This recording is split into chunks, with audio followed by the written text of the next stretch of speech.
again, when all I had was sugar all day as a kid, it's like, okay, we're not Yeah. that horrible. But Yeah. I also worked out like crazy.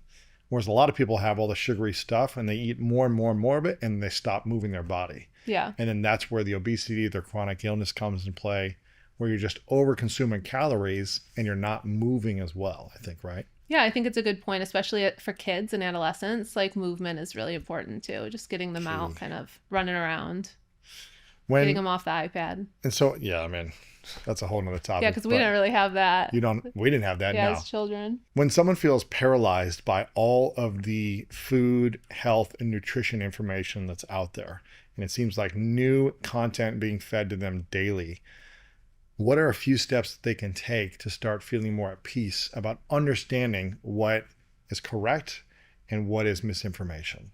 I think understanding that the basics of good nutrition are pretty boring. And boring doesn't sell on social media. No. And so what is happening is if somebody comes online every single day and says kind of like the basics, right? Like eat your fruits and vegetables, or your vegetables and fruits, meet your fiber intake, get a variety of protein sources, right? Make sure you're getting adequate nutrients. That's boring. Doesn't sell. Yeah, No. yeah. Like I just lost half your audience. It's kind of like Andrew Huberman, where he's just like, hey guys, wake up and get some sunlight. Yeah. Make sure you get sleep. Move your body, Yeah. and you're going to be okay. Mm-hmm. It's like decades of research at Stanford, but he's just saying like 5 core principles over and over again. And then he's backing with the research over and over again on why you need to do these things. Yep. Right? It's the same with nutrition.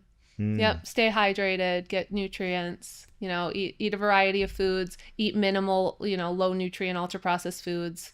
And you're going to be better off than 90% of the country. Right. Again, that doesn't sell on social media. So understand that a lot of what we're seeing is kind of like in the weeds, like it's in the minutia, right? Okay, if you're doing 95%, then maybe we can debate this particular kind of obscure topic. But what's happening is those debates of those obscure topics that might like make a very marginal change are being debated kind of in front of everyone, making it seem like there's all this like lack of understanding in nutrition science when it's not. It's like 90 to 95% of things are pretty well agreed upon and are going to make the biggest bang. You're going to get the biggest bang for your buck, right? They're going to make the biggest impact on your health. And then there's that 5% that we can go to conferences and debate. We can go on stages and debate, right? And we can like kind of get in the weeds on it. But what's happening is that 5%, it's being kind of exacerbated. Like it's like this huge impact on health, and it's just not. It's not. Yeah. And so I think understanding that, to answer your question, is like the best thing people can do, is just being like, what can I control? What can I actually adopt in my life that's going to make the biggest impact? And it's really those kind of core principles. What are a few things that people are talking about or debating about that are making these claims like this is the greatest breakthrough in health and nutrition that you're seeing over the last 5 years, where you really don't have the research to back it? I think it happens all the time with supplements. Really?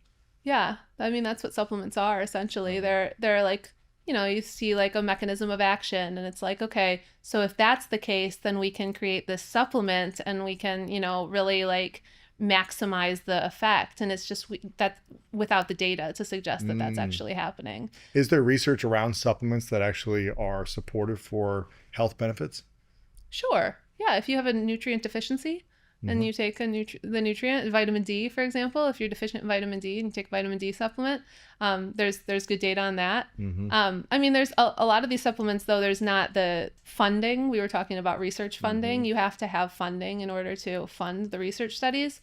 And so, a lot of them probably would benefit from more research funding so that we can study some of it. But for the most part, a lot of, because of the way that supplements are regulated in this country, which is very different than food and drugs, you don't have to show evidence of efficacy before claiming efficacy, right? Right, because I guess if you can see that there is some benefit in some research, I don't know, I'm trying to think of a supplement that can optimize for energy or for mood or whatever, then you just have to talk about the benefit. You don't have to make the research claim, I guess, of like, this has helped millions of people. I don't know. But you don't have to have the evidence to make a lot of the claims. Yeah, as long as they're like structured. I mean, this kind of gets in the weeds, but yeah, you can make a lot of claims without actually having the evidence to make those claims. What are the supplements that you feel really make a difference? Not the brands, but like, hey, if you take a greens, or if you take a vitamin D, or if you take, I don't know, resveratrol, like whatever it might be, these things could potentially really help optimize your whole system.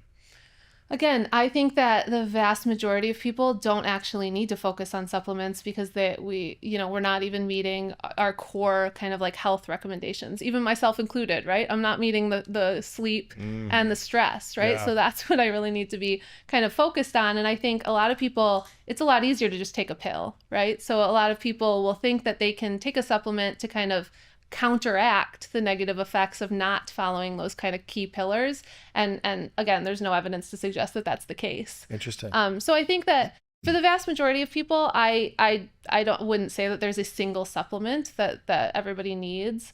I think that there's some supplements that have stronger data than others. So for example, like a vitamin D supplement, like a omega-3 supplement for people who are, not eating fish, that could be beneficial, and getting DHA, making sure that you're getting DHA if you're not a fish consumer or algae consumer, because that's really the only places you can get it. There's some good evidence for creatine, for example. Like there's some that have stronger evidence than others. As a nutrition scientist, do you take supplements?